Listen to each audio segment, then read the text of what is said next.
Entonces yo un día la llamé a la persona, no es de aquí, de por ahí, y le dije, mira, así, tu testimonio. ¿Qué hace usted con estar orando tanto y predicando tanto? Póngase a orar, que en la oración Dios te va a mostrar, te quiero más humilde, te quiero perdonando. ¿Te entiende? Sí, sí. Entonces esta hermana dice aquí que cuando se arrodillaba, hacía tiempo que ella había trabajado en esa casa y el Señor quería que los secretos de nuestros corazones, no es que usted le ande divulgando su vida a nadie, pero hay cosas que el Espíritu Santo te va a decir, eso no está bien. Y usualmente es a la persona que ora.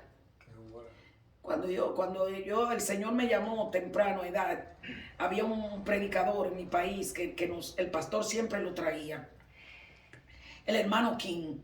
Y el hermano King tenía una frase que decía, del que ayuna y ora hay esperanza.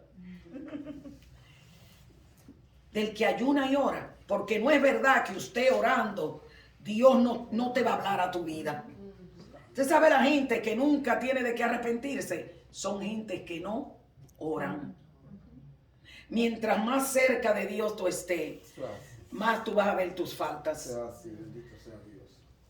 Tenemos un ejemplo en Isaías capítulo 6, el gran siervo de Dios Isaías, un hombre que viene de un trasfondo sacerdotal, porque muchos de los que Dios llamó eran gentes comunes.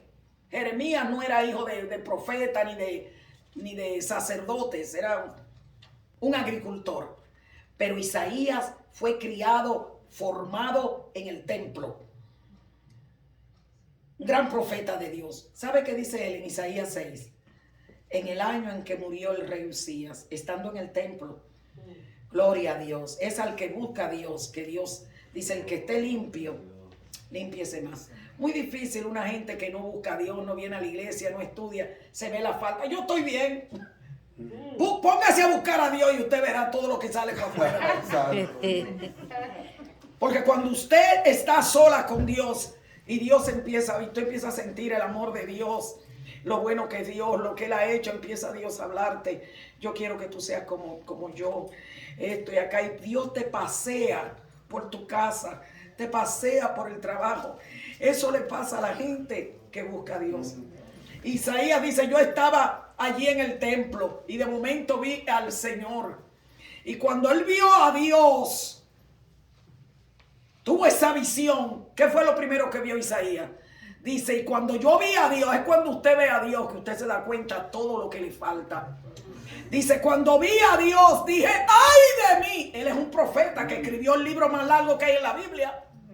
66 capítulos. Dice, y cuando yo vi a Dios que sus faldas llenaban el templo y alrededor de él había un serafín, él vio la gloria de Dios.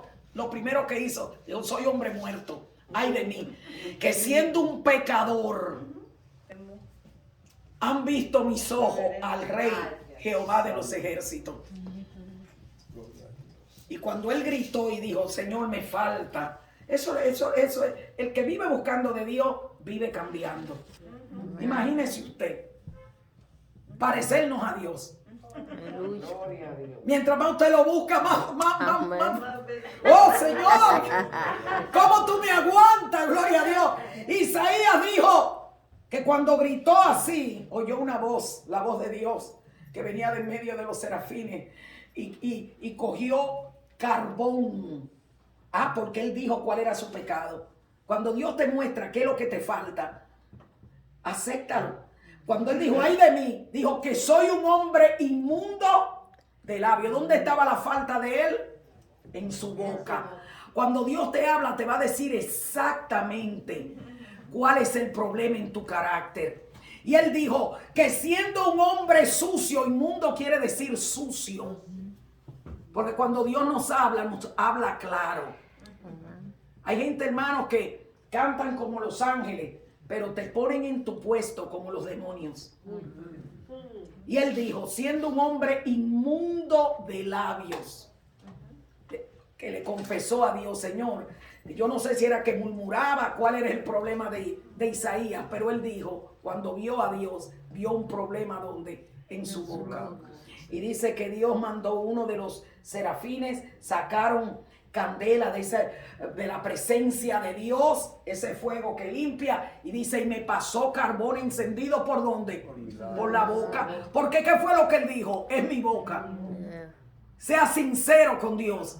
Señor, el problema mío está en esto y lo otro. Y cuando él dijo así, vino Dios y le limpió ¿qué? La boca.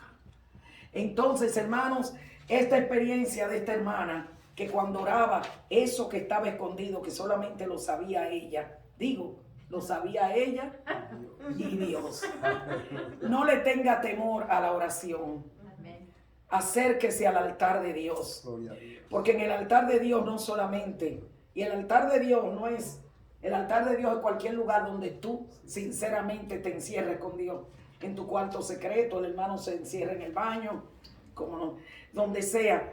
Y cuando tú estés en esa intimidad solito con Dios, te amo, Señor, quiero servirte, yo quiero buscarte. Cuando Dios te muestre algo, no te sientas mal. Porque en el altar no solamente vamos a ver nuestras faltas, vamos también a encontrar la solución. Amén.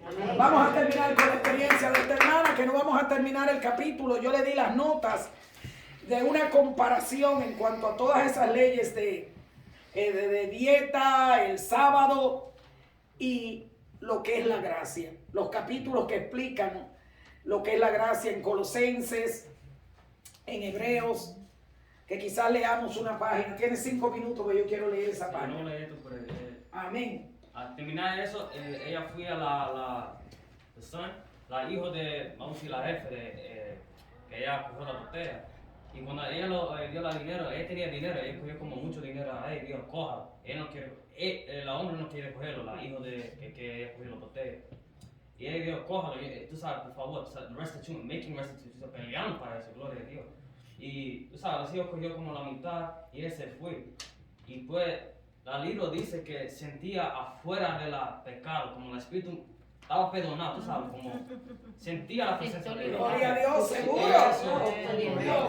Y dice, she couldn't tell if she was out of body or in the body. Gloria a Dios. Una libertad tan grande cuando pagó, que ella se sentía, no sabía si estaba en el espíritu, era una visión, pero se sentía totalmente liberada. Eso me importa, con restitution que la restitución es importante. Uno vea que tanto que Dios quiere bendecir a una persona en los tiempos, porque también esto hace años que ella dice, oh, se fue en la paz. Pero tú veas cuando ella hizo la exchange, cuando ella pagó la hijo, será que eso como de verdad dio la privilegio para ella, a ella de Dios, Dios perdóname. Y como ella hizo eso, ya está bien con Dios y está perdonada. The next one we're gonna stop it there. We're gonna go into the page because it's 9 o'clock and I want to cover those points. So you want me to read 16? No, we'll leave it up there because I'm gonna comment on that. Okay. Tú completaste el punto de la restitución perfectamente. Amén. Damos gracias al Amén. Señor. Tenemos la página. Amén. Yo quiero que leamos esto para salir. Hoy es nuestro día 22 de esta jornada. ¿Le puede, la hermana, la pastora tiene? Tiene ya. Aquí hay una, si no tiene. Tiene ya. Okay, todos tenemos. Sí. Gloria a Dios. El capítulo 22 de Éxodo. 22 días, hermanos, en nuestra jornada de 40. Amén. Hemos visto los principios de restitución. En este capítulo el hermano no pudo llegar a otras áreas porque no podríamos hacer la comparación donde nos habla de la condición de este pueblo. Nos habla de hechicería, no dejarás vivir a la hechicera. Usted ve el verso 19. ¿Quién puede leer el verso 19? Del capítulo 22. Dice, cualquiera que cohabitare con bestia morirá. Usted está hablando. Cohabitar es acostarse con un animal. La condición espiritual de la raza humana hasta ese punto. Moisés, esto que estamos estudiando, aconteció 15 siglos antes de Cristo venir al mundo. Moisés vivió 1500 years antes. El siglo 16 antes de Cristo venir al mundo está pasando esto en el Sinaí. Quiere decir que si Moisés escribió esto 15 siglos antes de Cristo venir, hace 2000 años que Cristo vino al mundo, póngale 1500 años más, 3500 años. Y la Biblia comprende 6000 años de historia humana. Quiere decir que antes de Cristo la humanidad había existido por 4000 años. Tenemos 6000 años de historia bíblica. Desde que Cristo vino empezó a contarse después de Cristo el primer siglo, segundo, y estamos en el siglo que 22. Aunque es 2000, sabe que estamos ya casi llegando. Así es que van los siglos. Entonces, antes de Cristo, 2000, 4000 años.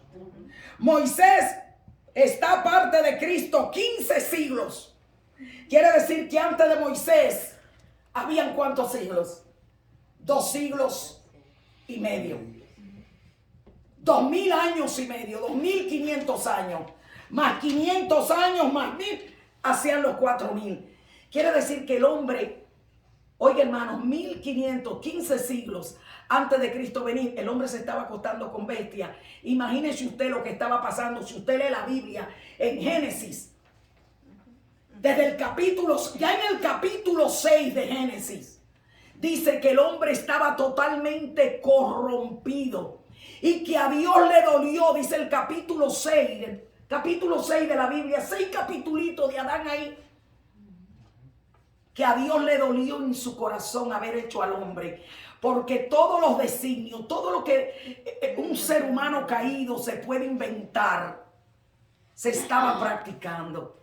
En medio de toda esa humanidad que creció en esos 4000 años, hasta ahora 2500 años, cuando Dios llama a Moisés, el hombre se acostaba con bestias, le robaba a su vecino. ¿Sabe lo que era un desorden, hermano? El mundo estaba perdido y Dios interviene en la historia humana para darle esta educación. Y tenemos que tener ese trasfondo para poder entender lo que Dios ha hecho por la humanidad. Usted diría, bueno, con todas esas enseñanzas que Moisés le dio, cambiaron. ¿Cuánto entraron? De 2,5 millones que salieron de Egipto, 2 personas, Josué y Caleb. Moisés, en este capítulo, dijimos que desde el 19 hasta Números capítulo 10, todo eso que se escribe está pasando ¿dónde? En el monte Sinaí. El hermano tiene para nosotros el capítulo 32. Yo sé que usted lo está estudiando. Cuando Moisés, después de pasar 40 días, 40 noches allí en la presencia del Dios vivo, totalmente su naturaleza consumida, ya brillaba, era nada más puro de oírle la voz a Dios de día y de noche en ayuno y oración. Cuando él baja, ¿qué es lo que encuentra allí? Adorando ¿qué? Adorando un becerro de oro. ¿Y usted sabe quién le hizo el becerro de oro al pueblo? El hermanito de Moisés. El pueblo lo amenazó. Déjeme decirle, cuando usted no ha tenido intimidad con Dios, si usted no conoce a Dios, el temor es una de las fuerzas de los espíritus más tremendos que tiene Satanás. A causa del temor hay mucha gente que se devuelve. Y si no se devuelven, ¿saben qué hacen? Se comprometen con los demás. Yo no quiero que me boten del trabajo, yo no quiero que mi marido me bote, y usted se compromete. Cuando Aarón el pueblo le dijo, te vamos a apedrear, ese Moisés que se fue por ahí, nosotros no sabemos qué pasó, Nosotros necesitamos un Dios que lo veamos con estos dos ojos. Y usted sabe lo que hizo Aarón, que le pidió a ellos que le dieran de sus joyas que le habían dado